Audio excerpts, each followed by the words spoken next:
भारतीय जनता पार्टीचे आमचे सातारा जिल्ह्याचे नेते श्रीमंत छत्रपती खासदार उदयनराजे भोसले आणि महाराष्ट्र राज्याचे सार्वजनिक बांधकाम मंत्री माननीय आदरणीय श्रीमंत छत्रपती शिवेंद्रसिंहराजे यांनी गेल्या 15 ते 20 दिवसापूर्वी सातारा शहर स्वच्छता वैद्यक आणि आरोग्य सभापतीची जबाबदारी दिली।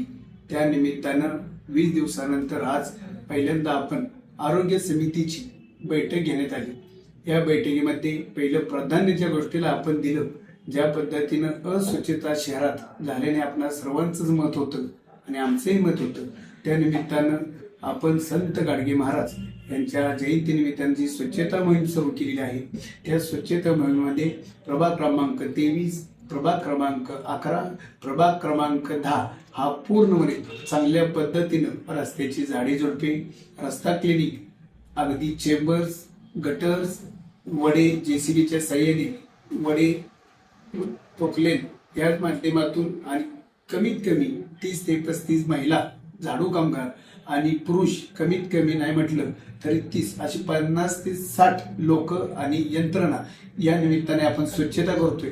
त्या निमित्तानं 3 प्रभाग आज पूर्णत्वाला गेले असून उद्या आपण प्रभाग क्रमांक 9 हा घेतोय। ज्या पद्धतीनं एका प्रभागामध्ये जेणेकरून 1, 2, 3, 4, 5 असे किती दिवस लागू देत, त्या पद्धतीनं हा आता नवीन आलेला नवीन हद्दीतला भाग आपल्या सर्वांना माहिती आहे। प्रभाग रचनाच ती फार मोठी, त्यानिमित्तानं वेळ लागतोय, परंतु सातारा शहरातील सर्व प्रभाग स्वच्छ करून वेगवेगळ्या फॉगिंग असू द्यात किंवा हार्बो फवारणी असू द्यात किंवा वेगवेगळ्या प्रकारच्या पावडर असू द्यात, जेणेकरून सर्व क्लीन करून देण्याची जबाबदारी आरोग्यविभागाची राहील।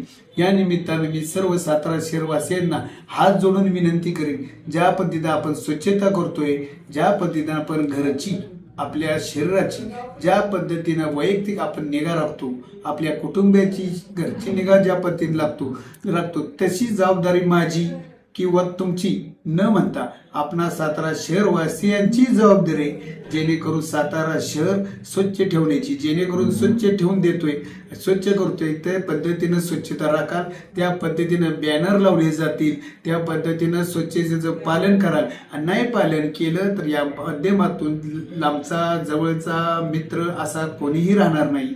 आपणाला ज्या ठिकाणी कचरा टाकाल त्या ठिकाणी आपणाला दंड वेळोवेळी आकारला जाईल, याची नोंद सातारा शहरवासियांनी घ्यावी। धन्यवाद।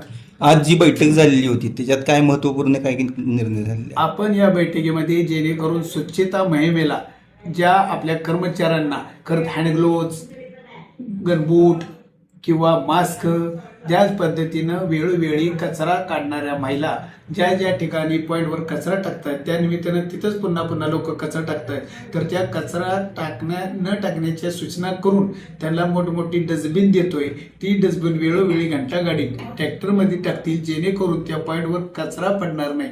असे चांगले विषय आपण या मीटिंगला घेतले, जेणेकरून स्वच्छतेला लागतात ते विषय घेतले, जेणेकरून हे आपले कर्मचारी चांगल्या पद्धतीने काम करतात, आपल्या शहराची निगा राखतात, आपणही काहीतरी देणे लागतो। त्या निमित्तानं सातारा शहरवासियांची सर्व कर्मचाऱ्यांवर किंवा झाडू कामगारांना एक शाबासकीची थाप म्हणून आपण स्वच्छता दूत म्हणून त्यांना पुरस्कार देतोय, एक पारितोषिक देतोय, एक सर्टिफिकेट देतोय आणि रोख रक्कम सुद्धा देणार आहोत, जेणेकरून प्रभागातील आपल्या घंटागाडी ड्रायव्हर असू द्यात, किन्नर असू द्यात, एखादा मुकादम असू द्यात, एखादी झाडू कामगार महिला असू द्यात, एखादा कर्मचारी असू द्यात, त्यांना आपण वेळोवेळी दर 30 दिवसाला आपण त्याला चांगल्या पद्धतीने पुरस्कार देतोय, जेणेकरून त्यांनी व्यवस्थित चांगलं काम करावं, त्याचा आदर्श घ्यावा।